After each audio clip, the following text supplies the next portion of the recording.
Welcome back, students. I hope everybody is doing fine. Okay, so today is the last session of this chapter, is matter around us pure.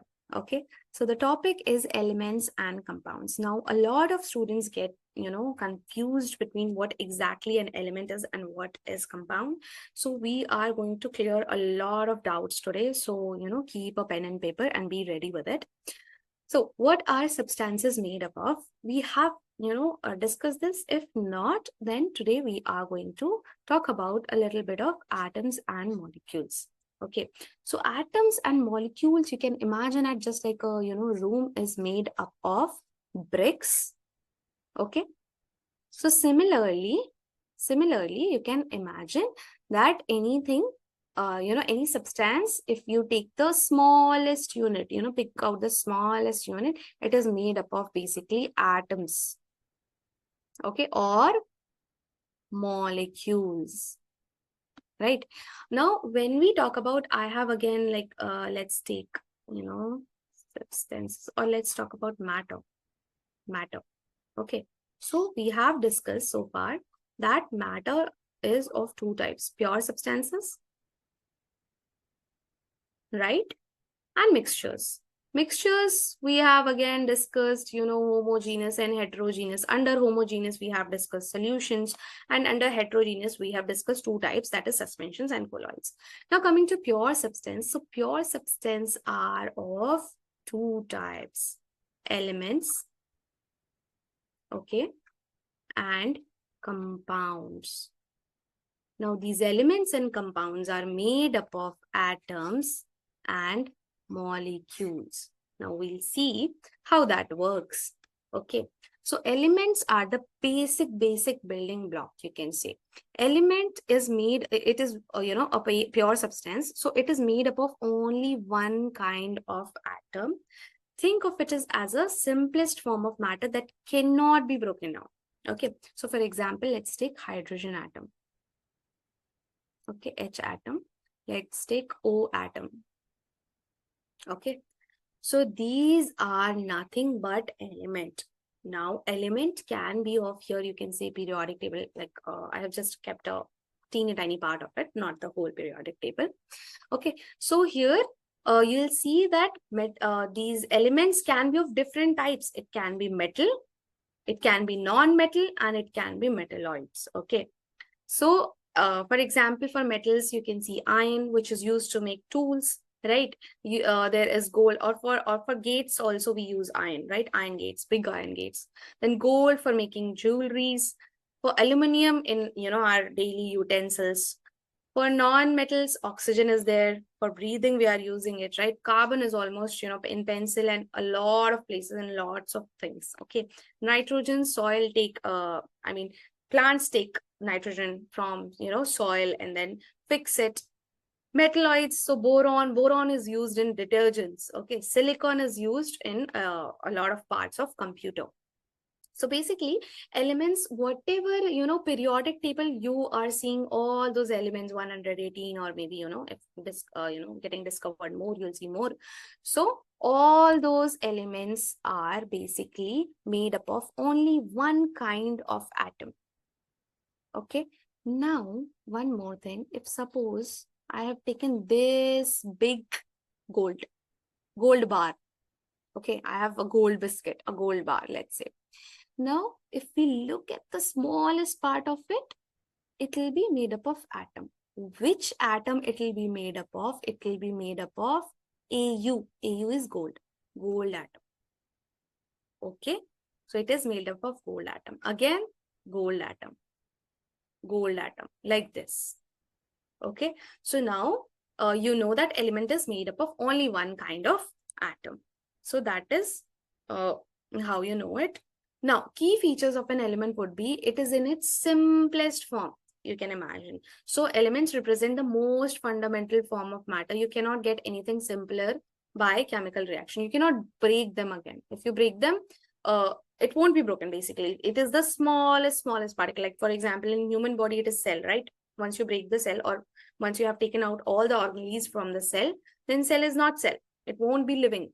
right? So similarly, atom won't be existing. And once atom is existing, it has its all properties. Now, if you pick, if you pick one atom from here of gold and one from here, from the same gold biscuit or, bar or maybe jewelry, they will show the same property.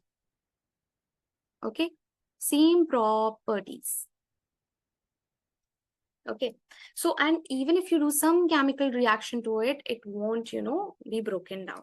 So that is about elements. It is present in simplest form. Now, one type of atom is there. Okay. So just like I told you, AU atom, then again AU atom, then again AU atom. So every bit of an element, no matter how small it is, consists of identical atom. For example, a gold coin is made up of purely gold atoms. Nowadays, a lot of, mixing elements you would be seeing. Okay. So, but they are elements being mixed together.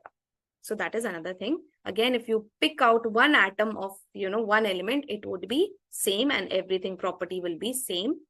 Okay. Now cannot be broken down. You cannot use chemical reactions like I told you to break it into different substances. No. Then it will not exist simply. Okay. Diverse categories. Elements are classified into metals, non-metals, metallites. This we have already discussed. So these are the features of an element. Now coming to the compounds. So elements working together. What exactly compound is? Here you will understand the difference. Okay. This is an element, but this is a compound. This is an element, but this is a compound.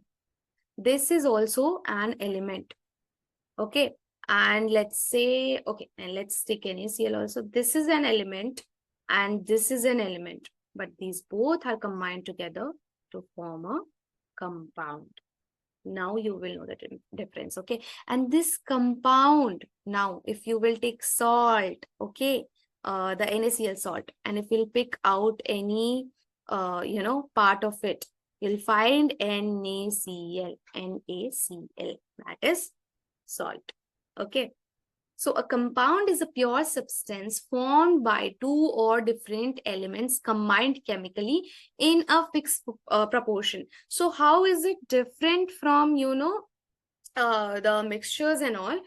Here the elements are combined chemically. They have bonded together. They are sticking together and not getting away from each other. They'll stick together in proportion. That means if two hydrogen are there and one oxygen is there and it is making water, everywhere it is going to be like that, which we have discussed earlier. Okay. So this is going to be a compound and every drop of water will contain this compound only in this form, in this fixed proportion. Okay, so I hope that makes sense here. So this means they always join in a specific recipe. Okay, like ingredients in a cake. You have to be very precise, right? So let's look at some common compounds here. So water is there, H2O, made up of two elements. Now when I'll ask you in a compound, like for example, let's say okay, Fe2C, okay, Fe2, no, let's not take this, let's take some other example. What should we pick? SO2. Okay, let's pick this. So if I ask you how many elements are there, you will say how many types of elements are there? You will say 2. Okay, ma'am, 2. Which are those? Sulfur and oxygen, ma'am. Okay, how many compound is there? Ma'am, 1. Right, 1 SO2 is there, right? If I'm not writing anything before it, it is 1. If I'm writing 2, then it is 2. Okay, so how many, if I ask, compound is there? Ma'am, 1 compound. Okay, which compound? Sulfur dioxide. Correct? I hope that is clear. Okay, water H2O made of hydrogen and oxygen. Every water molecule has 2 hydrogen and 1 oxygen. Similarly, carbon dioxide also made up of 2 types of atoms, you can say, or 2 elements, carbon and oxygen combined together in a very specific or fixed proportion. That is C and 1 C, 1 carbon and 2 oxygen atoms. Okay. Now coming to common salt NaCl, a combination of sodium and chlorine. Sodium chloride is formed. Okay. And this is what you use in your daily food. Okay. Which you cook to add a salty taste to it. Okay. Now, key features of a compound would be the chemical combination. Unlike mixtures, compounds are formed by strong bonds. So in mixtures, let's again recall that. So in mixtures, what was there? Basically, one second. Okay. So what was there? There was peanuts, right? Always remember the exact mixture only. Okay. So there were peanuts, maybe there was some, makhana or something else, right? So they are not chemically bonded to each other, right? But here in the compounds, the elements are chemically bonded. Okay. Chemical bonds are there in between the elements, and that's why they have a chemical combination. They are in fixed composition that we know. We have taken certain examples, H2O. Okay, new properties. The most fascinating, part is that a compound has properties completely different from elements it's made from. Okay, so think of a sodium. Sodium is a very, very reactive metal. Okay, if a little bit of water or moisture will be there, it'll, burst with a pop sound. Okay, and a chlorine, a poisonous gas forming a table salt. Now, chlorine is a poisonous gas and a very reactive metal. They combine together to form something which we can eat daily, and we are eating it. So compounds have different properties than their elements. Okay, that you have to remember. So hydrogen can have different properties. Oxygen can have different properties. Okay, oxygen helps in burning something, right? If you remember.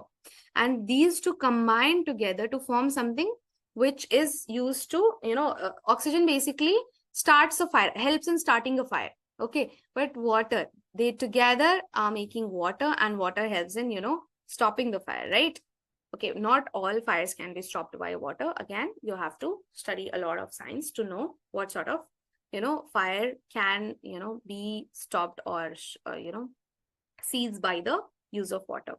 Now, chemical breakdown only. To separate the elements in a compound, you need another chemical reaction or energy. Okay.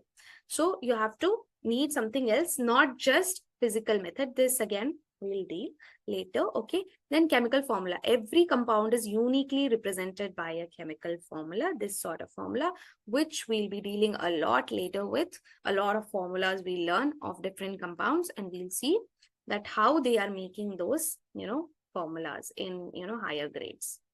Okay, so now you can differentiate between them. So a definition for element would be pure substances with only one type of atom. Okay, but here two or more elements are combined in compounds to make this a compound, right? Chemically combined. Now, composition of an element would be only single type of atom is there. Here, composition would be fixed ratio of elements. So if one carbon and two oxygen are there, so CO2 will be formed like that. And all CO2 or all carbon dioxide gases will be like that only in a fixed ratio. Now, separation, how can we separate it? Elements cannot be broken down chemically, but compounds can be broken down. So we can do some experiments, okay, to break the compounds into elements. And then elements again further can't be broken down. Properties, original atomic properties are, there. Here, the properties will be completely different, can be completely different from the elements which are used to make a compound. Okay. Like I told, hydrogen and oxygen. Oxygen is used in, starting of a fire. But then again, H2O used to stop a fire. Okay. Now, examples of an element would be O2, that is oxygen, iron atom, and gold atom. Okay. Here, the example would be water, carbon dioxide, NaCl, H2O, CO2, NaCl, that is sodium chloride. Okay. That is nothing but salt. Where do we see elements and, compounds? So elements we see in our jewelries, we see in oxygen cylinders, we see in copper wiring, you have seen, right? So on the top of that, the insulator is there, right? But inside there is copper wire, which is a metal, which is an element again. Okay, aluminum is also seen in utensils and other things. In compounds, if we see, water is there. So water gives us life. This is a compound. And every day you are using water. Okay. In everything almost. Okay, now coming to medicines. So medicines, a lot of medicines are made up of compounds. If you look at the back of a medicine, you will be able to read different kinds of compounds. Okay, so you can just go back try to find a medicine and try reading at the back of it what kinds of compound have been used, and you can try to figure out what kind of element it is made up of. Okay, so compounds, in making of a compound, how many elements or what elements are being used? Try to do that. Okay, table salt is also a compound which we use daily. Plastics are made up of compound, and it is combined together. The compounds are combined together to form polymer, right? Now you can answer these questions. So the first question would be, which of these is an element? That is water, oxygen, salt. So I'm sure now you will be able to answer this. Compounds are formed by physical mixing, chemical combination. So you have to again, try figuring out what exactly, how is it, made. I'll give you a hint. It is bonded. Okay. Chemically bonded. So now you can imagine the answer or think about the answer. Now the properties of a compound are same as its elements, different from its elements. So this also, I hope you'll be able to answer. With this, we are done with this topic. And I hope now you'll be able to, list out at least 3 elements and 3 compound apart from what I have told you. Okay. And yeah. We are done with this. Thank you so much for joining this session. Let's connect through Urban Pro profile of mine, and you'll be able to learn more there. Okay. Thank you. Bye-bye.